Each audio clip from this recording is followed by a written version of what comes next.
মাগবীরের জামাত শেষে মুসল্লিরা যে যার বাড়ির পথে পা বাড়িয়েছেন। এমন সময় মসজিদের বড় ইমাম সাহেবের কাছে ছুটে এলো কয়েকজন মধ্যবয়স্ক মানুষ। মানুষটি মূলত কল্যাণপুর গ্রামের মাতব্বর করিম মোল্লার সহচর গফুর মিয়া। আসসালামু আলাইকুম ইমাম সাহেব, আপনাকে এখনই মাতব্বর বাড়িতে যাওয়া লাগবো। মাতব্বরের মায়া গলায় ফাঁস দিছে। কথাটা শোনা মাত্রই মনের ভেতর একটা ধাক্কা লাগলো ইমাম মনসুর আলীর। এইটুকু একটা মেয়ের কি এমন দুঃখ যে নিজেকে এমনভাবে শেষ করে দেবে, সেটাই যেন মাথায় আসছে না তার। ইন্না লিল্লাহি ওয়া ইন্না ইলাইহি রাজিউন।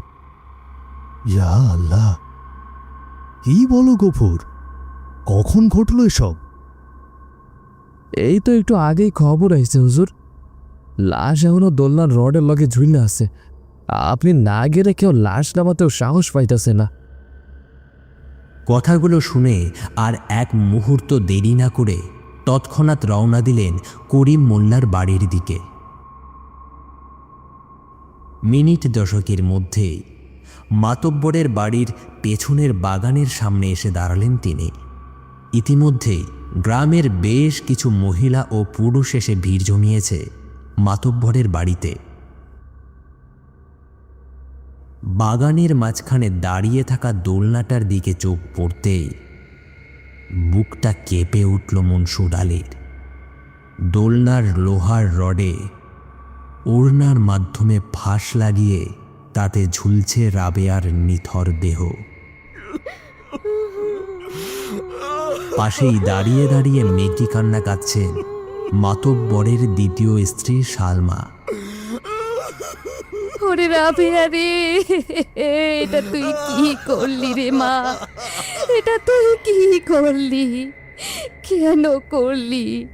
তোর মনের মধ্যে যে এত দুঃখ ছিল, সেটা আমাকে একটা বার তো বলতে পারতিস মারে, একটা বার তো বলতে পারতিস। মেয়েটা বেঁচে থাকতে তো কখনো মায়ের দায়িত্ব পালন করেনি, এখন এসব মেকি কান্না করে কি হবে? সালমা বেগমের এই লোক দেখানো শোক ভালো চোখে দেখছিল না গ্রামের অন্যান্য মহিলারাও।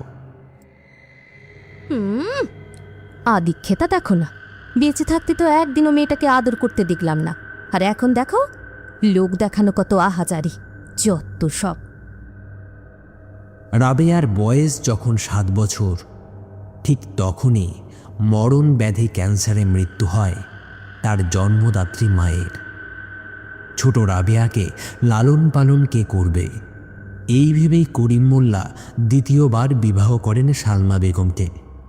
কিন্তু সেই আশা যেন গুড়ে বালিতে পরিণত হয়েছিল তার। সালমা বেগম কখনো নিজের মেয়ের মতো ভালোবাসেনি রাবেয়াকে, কারণ তার নিজের গর্ভেও কোনো সন্তান হয়নি। আর যেহেতু করিম মোল্লার একমাত্র সন্তান রাবেয়া, সেহেতু তার সমস্ত সম্পদ রাবেয়ার হবে। শুধুমাত্র এই একটা কারণেই কোনো অপরাধ না করেও সালমা বেগমের চোখে অপরাধী হয়েছিল 15 বছরের কিশোরী মেয়ে রাবেয়া। দিনের পর দিন সৎ মায়ের অত্যাচার, বাবার অবহেলা আর নিজের একাকিত্ব মেনে নিতে না পেরেই নিজের জীবন নিজেই শেষ করতে বাধ্য হয়েছে এই বাচ্চা মেয়েটি। হে মাবুদ, আপনি এই বাচ্চা মেয়েটিকে ক্ষমা করুন। ধৈর্য ধরুন মাতব্বর সাহেব, ধৈর্য ধরুন। কিভাবে ধৈর্য ধরবো বলো মনসুর, কিভাবে ধৈর্য ধরবো আমি? আমার মা মরা এইটুকু মেয়ে কিভাবে যে কি হলো, কিছুই যে মাথায় আসছে না। আমি বুঝতে পারছি মাতব্বর সাহেব, কিন্তু হায়াত মতের হাতে যে কারো হাত নেই, এসব নিয়ে আর ভেবে সময় নষ্ট করবেন না। রাবেয়া মা এমনিতেই অনেক কষ্ট পেয়েছে, তাকে আর কষ্ট দেবেন না। দয়া করে এই রাতেই তার দাফন সম্পন্ন করুন। মনসুর আলীর কথায় যেন বাস্তবে ফিরে এলেন করিম মোল্লা। নিজের জীবন নিজে হাতে শেষ করা যে চারটিখানি কথা নয়, সেটা যেন ভুলেই গিয়েছিলেন তিনি। তার উপর আত্মহত্যার মতো একটা জঘন্য পাপ করেছে তার মেয়ে। তাই আর সময় নষ্ট করাটা উচিত হবে না বলে রাবেয়ার দাফন কাফনের বন্দোবস্ত করার সমস্ত নির্দেশ দিলেন গফুর মিয়াকে। গফুর, যত তাড়াতাড়ি সম্ভব আমার রাবেয়া মায়ের দাফন কাফনের ব্যবস্থা করো। জি আচ্ছা মাতব্বর সাহেব, আমি এক্ষুনি সমস্ত ব্যবস্থা করছি।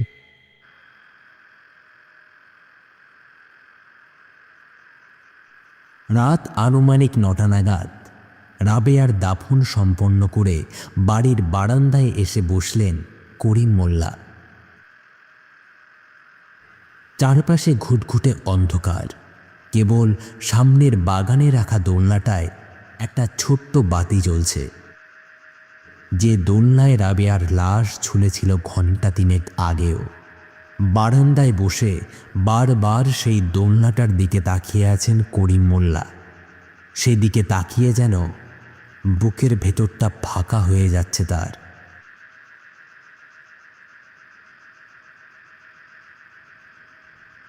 একা একা এখানে বসে থাকবেন না মাতব্বর সাহেব, ঘরে গিয়ে একটু ঘুমিয়ে পড়ুন। না ঘুমোলে যে রাবেয়া বাবরের কথা ভেবে ভেবে অসুস্থ হয়ে পড়বেন। কথাটা কানে যেতেই ধীরে ধীরে মাথা তুলে সামনের দিকে তাকালেন করিম মোল্লা। তার জীবন দশায় যে এত বড় একটা শোক তাকে বয়ে বেড়াতে হবে, সেটা হয়তো কখনোই কল্পনা করেনি তিনি। কেন এমন হলো বলো তো গফুর? আমার মেয়েটা কেন এই কাজ করলো? তবে কি আমার ভালোবাসায় অনেক ঘাটতি ছিল? করিম মোল্লার কথা শুনে মৃদুভাবে হেসে উঠল গফুর মিয়া। এইরকম একটা কঠিন সময়েও গফুর মিয়ার মুখে এমন অদ্ভুত হাসি দেখে হতভম্ব হয়ে গেল করিম মোল্লা। তুমি হাসছো গফুর? তাছাড়া আর কি বলবো বলুন? আপনি বলছেন ভালোবাসায় ঘাটতি ছিল কিনা, আর আমি বলবো আপনারা আপনারা কেউই কখনো রাবেয়া আমাকে ভালোই বাসেননি। এসব তুমি কি বলছো গফুর? আজ সকাল থেকে সন্ধ্যা পর্যন্ত কি কি হয়েছে এই রাবেয়া মায়ের সাথে, কি কি করেছেন একটু ভেবে দেখবেন। আমি আর কিছু বলতে চাইছি না। এরপর আর কোনো কথা না বলে সেখান থেকে চলে গেলেন গফুর মিয়া। গফুর মিয়া এই বাড়ির বিশ্বস্ত একজন কেয়ারটেকার। ছোট থেকে এই পর্যন্ত রাবেয়ার দেখভাল থেকে শুরু করে খাওয়া দাওয়া পড়াশোনা সবটাই দেখাশোনা করেছে এই গফুর। রাত আনুমানিক 10:30। ঘুটঘুটে অন্ধকারের মাঝে এখনো বারান্দায় বসে আছেন করিম মোল্লা। সারাদিনের ঘটে যাওয়া ছোট্ট ছোট্ট ঘটনাগুলো চোখের সামনে ভেসে উঠছে, আর অপরাধ বোধে নিঃশেষ হয়ে যাচ্ছেন তিনি।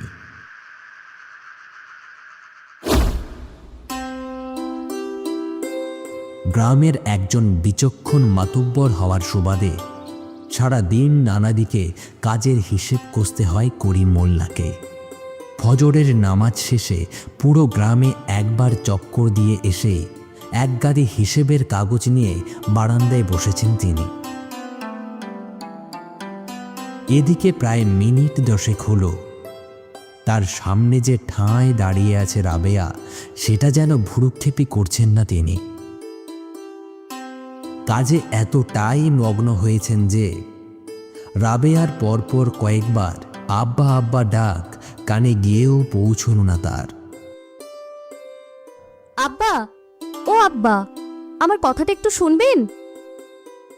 বেশ জোরে চিৎকার করায় এবার রাবেয়ার কথাটা কানে গিয়ে পৌঁছালো করিম মোল্লার। হ্যাঁ, তুমি কি আমাকে কিছু বলছো? সেই কখন থেকে ডাকছি, আপনি তো আমার কথা শুনছেনই না। যাই হোক, আপনাকে আমার কিছু কথা বলার ছিল। অনেকদিন ধরেই আপনাকে বলবো ভাবছি, কিন্তু আপনি তো আমাকে সময় দিচ্ছেন না। আমি এখন ভীষণ ব্যস্ত মা, একটা বিশেষ হিসেবে বসেছি, একটু ভুলচুক হলেই অনেকটা লস হয়ে যাবে। তুমি যা বলার তোমার মাকে গিয়ে বলো। বুকের ভেতর জমে থাকা হাজারটা না বলা কথা যেন গলায় আটকে গেল রাবেয়ার। বাবাকে আর কিছু না বলে এক বুক অভিমান নিয়ে ধীরে ধীরে বারান্দা থেকে নেমে বাগানের দিকে হাঁটতে লাগলো সে। দোলনায় বসেই দোলনার মোটা দড়িটা দুই হাতে শক্ত করে ধরে চুপচাপ দুলতে লাগলো রাবেয়া।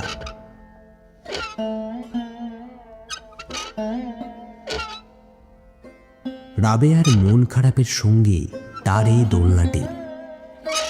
মন খারাপ হলেই এক মুহূর্তের মধ্যে দৌড়ে আসে এই দোলনার কাছে। বেশ অনেকটা সময় পেরিয়ে গেল। এদিকে রাবেয়া যে কিছু একটা বলতে গিয়েও বলতে পারল না, সেটা যেন আর মাথাতেই আসলো না করিম মোল্লার। দুপুর 2:30টা নাগাদ রেগে মেগে আগুন হয়ে দোলনার সামনে এসে দাঁড়ালো সালমা বেগম। নাটকটা দেখো। তা হ্যাঁ রে নবাবজাদি, সারাদিন কেবল এই দোলনায় দোল খেলেই হবে? হ্যাঁ, বলি কাজকর্ম কিছু করতে হবে না? বলি কি এই সারাদিন যে এই গোগ্রাসে গিলছো, সেগুলো আসে কোত্থেকে শুনি? হ্যাঁ, প্রায় মিনিট 2 দাঁড়িয়ে থাকার পরও রাবেয়ার কাছে কোনো উত্তর পেল না সালমা বেগম। এরপর সেখানে দাঁড়িয়ে দাঁড়িয়ে আর 4টে কথা শুনিয়ে ঝনঝন করতে করতে চলে গেল সে।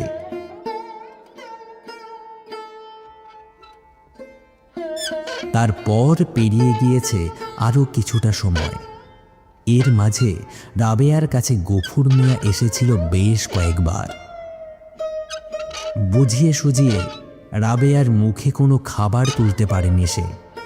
16টা বছর ধরে একাকিত্ব আর অবহেলায় বেড়ে উঠতে উঠতে যেন ক্লান্ত হয়ে পড়েছে মা হারা ছোট্ট মেয়ে রাবেয়া।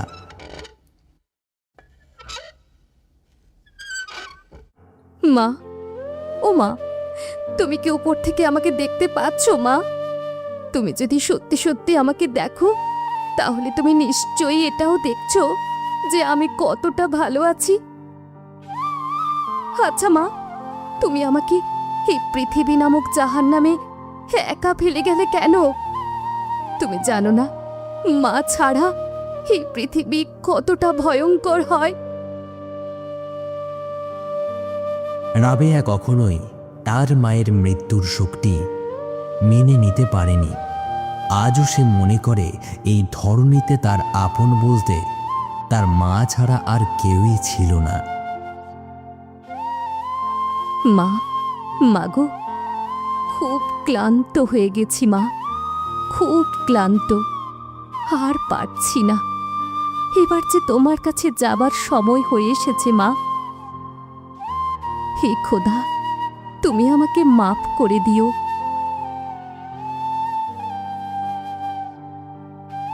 এই ছিল রাবেয়ার শেষ কাহিনী, এক অভাগী মেয়ের বেদনা। রাবেয়ার সেই ঘটনার পর কেটে গিয়েছে বেশ কয়েকটা দিন। আর এ কদিনে গ্রামের অবস্থা শোকাবহ থাকলেও ধীরে ধীরে নিজস্ব কর্মজীবনে ফিরতে শুরু করেছে গ্রামবাসী। রাত তখন 8:30। এমন সময় বড় কবরস্থানের পাশ দিয়ে হেঁটে আসছে রহিম মিয়া।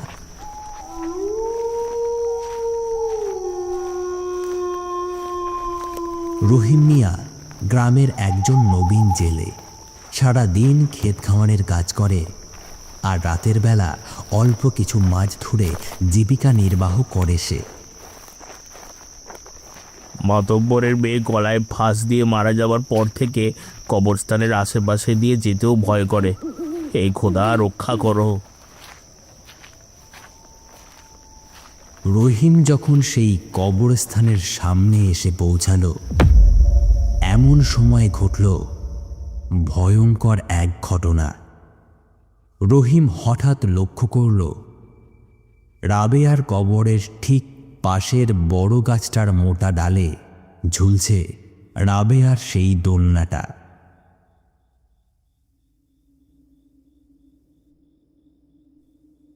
আল্লাহ, কি দেখলাম আমি! দৌড়াতে দৌড়াতে মসজিদের সামনে এসে থামতে তার দৃষ্টি পড়ল ইমাম মনসুর আলীর ওপর। ইমাম সাহেবকে দেখে রহিমের ভয় কিছুটা কমলেও এখনও সেই দৃশ্য যেন তার চোখে ভাসছে। হুজুর, সর্বনাশ হয়েছে হুজুর। ওই ওই কবরস্থানে রাবেয়ার কবরের পাশে দোলনাটা ঝুলছে। আরে আরে হয়েছে কি? তুমি একটু শান্ত হও, ভয়ের কিছু নেই। শান্ত হয়ে সবটা আমায় খুলে বলো। এরপর খানিকক্ষণ দাঁড়িয়ে নিজেকে স্থির করে কবরস্থানে ঘটা পুরো ঘটনাটা ইমাম সাহেবের কাছে খুলে বলল রহিম। ঘটনাটা শোনার পর থেকেই মাথার মধ্যে নানান চিন্তা ঘুরপাক খেতে লাগল ইমাম মনসুর আলীর মাথায়। তিনি আর এক মুহূর্ত দেরি না করে গ্রামের আরও দুজন যুবক জব্বার ও জয়নালকে সাথে নিয়ে চললেন কবরস্থানের উদ্দেশ্যে।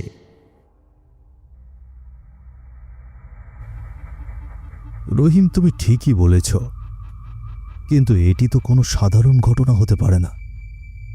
এই দোলনাটা কি করে এই গাছে এলো? বিষয়টা মাতব্বর সাহেবকে জলদি জলদি জানাতে হবে। কথায় আছে, খারাপ সংবাদ নাকি বাতাসের আগে দৌড়ায়। ঠিক তেমনি রহিমের এই ঘটনাটা আর চাপা রইল না কারো কাছে, ধীরে ধীরে ছড়িয়ে পড়ল পুরো গ্রামে। ঘটনাটা গ্রামের মাতব্বর করিম মোল্লার কানে পৌঁছালে উৎকণ্ঠায় অস্থির হয়ে পড়লেন তিনি। সেদিন গ্রামবাসীরা দোলনাটিকে কবরস্থানের ওপর ডাল থেকে নামিয়ে ফেলল। গ্রামবাসীর নিরাপত্তা এবং তার মেয়ের কবর অক্ষত থাকার লক্ষ্যে কবরস্থানে পাহারা বসানোর নির্দেশ দিলেন মাতব্বর করিম মোল্লা। 4 দিন পর গ্রামের দুজন সাহসী পুরুষ জব্বার আর জয়নাল কবরস্থানে এসেছে কবরস্থানটি পাহারা দেবার উদ্দেশ্যে। হ্যাঁ রে ভাই, তোর কি মনে হয় গ্রামের মধ্যে যে রটনা রটেছে সেটা সত্যি? আমার তো মনে হয় না সত্যি। সত্যি হলে 4 দিন ধরে যে আমরা পাহারা দিচ্ছি, আমাদের চোখে কি তেমন কিছুই পড়তো না? সত্যি মিথ্যা দিয়ে আমাদের কি ভাই? আমাদের কাজ পাহারা দেওয়া, আমরা পাহারা দেব। অনেকক্ষণ থেকেই বসে আছি, আমরা বরং পুরো কবরস্থানটা একবার ঘুরে আসি, কি বলিস? পুরো কবরস্থানটি এক নজর চক্কর দেবার উদ্দেশ্যে তারা দুজন এদিক ওদিক হাঁটছিল। কিন্তু এমন সময় তাদের চোখে যা পড়ল তা দেখার জন্য যেন এক মুহূর্ত প্রস্তুত ছিল না তারা। বেশ কয়েকটি কবরের ওপর পড়ে আছে মৃত মানুষের কিছু হাড়গোড়। তা দেখে যেন মনে হচ্ছে হাড়গুলো থেকে মাংস ছিঁড়ে ছিঁড়ে খাওয়া হয়েছে। লা হাওলা ওয়ালা কুওয়াতা ইল্লা বিল্লাহ, লা হাওলা ওয়ালা কুওয়াতা ইল্লা বিল্লাহ। কিছুক্ষণ আগেও তারা যখন কবরগুলো ঘুরে ঘুরে দেখছিল, সেই মুহূর্তে এমন দৃশ্য চোখে পড়েনি। এই 1 ঘন্টার ব্যবধানে কী এমন ঘটনা ঘটল যার কারণে মৃতদের হাড়গুলো বাইরে পড়ে আছে? বিষয়টি তাদের আরও বেশি চিন্তিত করল, কারণ তারা এই কবরস্থান থেকে এক মুহূর্ত বাইরে বের হয়নি। যদি কোনো চোর ডাকাত বা শেয়াল কুকুরের কাজ হতো, তবে একবারের জন্য হলেও বিষয়টি তাদের চোখে পড়ত। ভাই, গ্রামবাসীদের জলদি জলদি খবর দেওয়া প্রয়োজন, বিষয়টা স্বাভাবিক নয়। আমাদের গল্পের মাঝেই হয়তো কয়েকটি কুকুর শিয়াল এসে লাশগুলোর মাংস ছিঁড়ে ছিঁড়ে খেয়েছে। এই মুহূর্তে যদি গ্রামবাসীদের খবরটি দেওয়া হয় তাহলে সব দোষ আমাদের দুজনের ঘাড়ে এসে পড়বে। বরং তুই এক কাজ কর, চালার নিচে শাবল আছে, সেটি নিয়ে আয়। দুজন মিলে হাড়গুলো আবার কবরে পুঁতে দিই। জব্বার চালার নিচে থাকা সাপুলটিকে নিতে যাবে, কিন্তু এমন সময় সে কিছুটা পেছনে এসে দেখল রাবেয়ার কবরের পাশে থাকা বড় গাছটির ডালে আবারও ঝুলছে রাবেয়ার সেই প্রিয় সেই দোলনাটি। কিন্তু এবার সেই দোলনাটি একা ঝুলছে না, দোলনাটিতে বসে আছে মৃত রাবেয়া। চুলগুলো এলোমেলো, পরনে ধূসর কালো পোশাক। ও ও জয়নাল ভাই, বাঁচাও! জব্বারের হাঁক শুনে জয়নাল পেছনে তাকিয়ে দেখল রোবেয়ার সেই দোলনাটি ক্যাচ ক্যাচ শব্দ করে দুলছে, আর সেখানে বসে অট্টহাসিতে মেতে উঠেছে রাবেয়া। লাউ লাউ ওয়ালা কুয়াতা ইল্লা বিল্লাহ। কিন্তু এটা কি করে সম্ভব? হ্যাঁ, জব্বর পালা পালা, হে কোনো মানুষ নয় রে, এক্ষুনি পালা এখান থেকে। আর এক মুহূর্ত দেরি না করে সামনের দিকে দৌড়াতে লাগলো জয়নাল আর জব্বার। কিন্তু সেই মুহূর্তে জব্বার অনুভব করলো কে যেন তার পা শক্ত করে চেপে ধরেছে।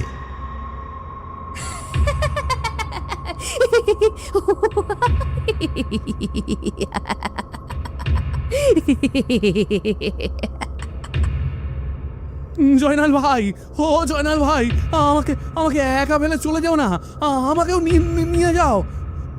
জয়নাল তার নিজের জীবন বাঁচাতে এতটাই মগ্ন ছিল যে তার পাশে যে জব্বার নেই সেটা সে জানতেও পারল না। এদিকে সামনের দিকে পা এগোনোর প্রাণপণ চেষ্টা করেও এগোতে পারছে না জব্বার। লা হাওলা ওয়ালা কুওয়াতা ইল্লা বিল্লাহ, লা হাওলা ওয়ালা কুওয়াতা ইল্লা বিল্লাহ। আল্লাহ আল্লাহ বাঁচাও আমায়!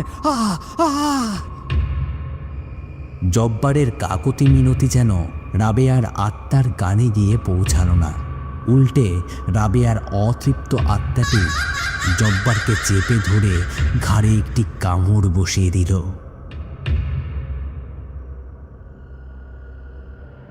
রাতের বেলা ইমাম মনসুর আলীর কাছে গিয়ে সমস্ত ঘটনাটা খুলে বলল জয়নাল। জব্বার তার সাথে দৌড় দিলেও তার সাথে জব্বার আর ফিরে আসেনি, সেটি সে অনেকটা দূরে এসে বুঝতে পেরেছিল। জয়নাল ভেবেছিল জব্বার হয়তো ভয়ে অন্য পথ ধরে দৌড় দিয়েছে। কিন্তু পরদিন ভোরে পুরো গ্রাম তন্ন তন্ন করে খুঁজেও কোথাও পাওয়া গেল না জব্বারকে।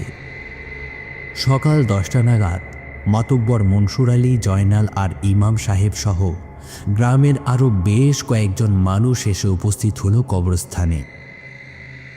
কবরস্থানে এসে দেখা গেল জব্বারের অর্ধ খাওয়া লাশ পড়ে আছে কবরস্থানের ভেতর, আর রাবেয়ার কবরের পাশে ঝুলছে তার প্রিয় সেই দোলনা। রাবেয়ার আত্মাকে পরিশুদ্ধ করতে এবং তার আত্মার মাগফিরাত কামনায় দাঁড়িয়ে দাঁড়িয়ে তার কবর জোয়ারত করল উপস্থিত সকলে। এরপর গাছের ডালে ঝুলিয়ে থাকা সেই দোলনায় আল্লাহর কালেমা পরিহিত তাবিজ ঝুলিয়ে দিয়ে দোলনাটা সেখানেই রেখে চলে গেল মনসুর আলী সহ গ্রামের সকলেই।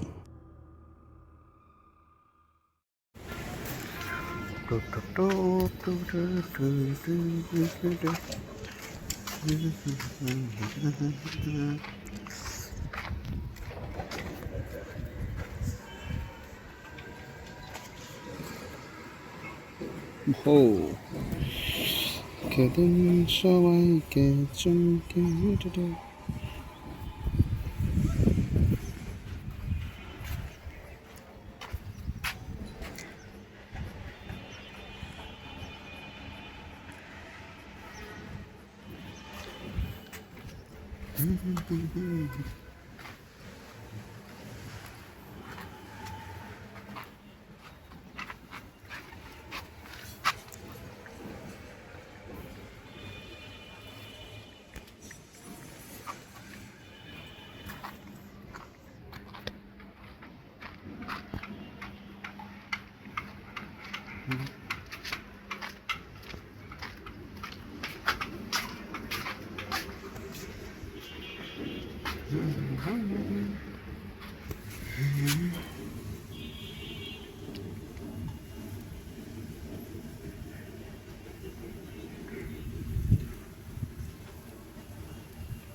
সবাইকে চমকে দেব, কোট প্যান্ট বেশে ভরে এসে দাঁড়াবো, এ কত সুন্দরী নায়িকা আমার, আমি হিরো হব।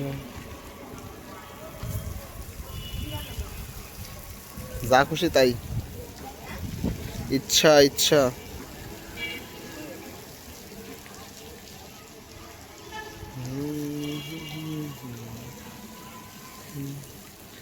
প্যান করে এসে কত সুন্দরী নায়িকা আমি হিরো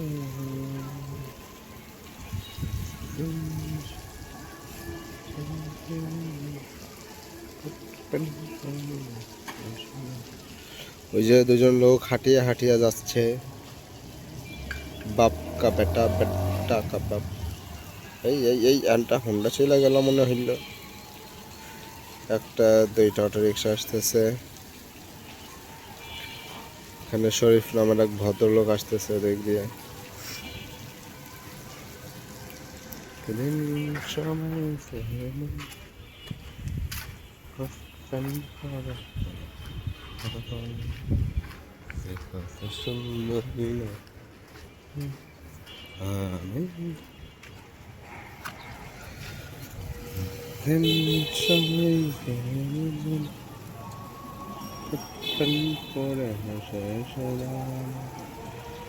কত সুন্দরী নায়িকা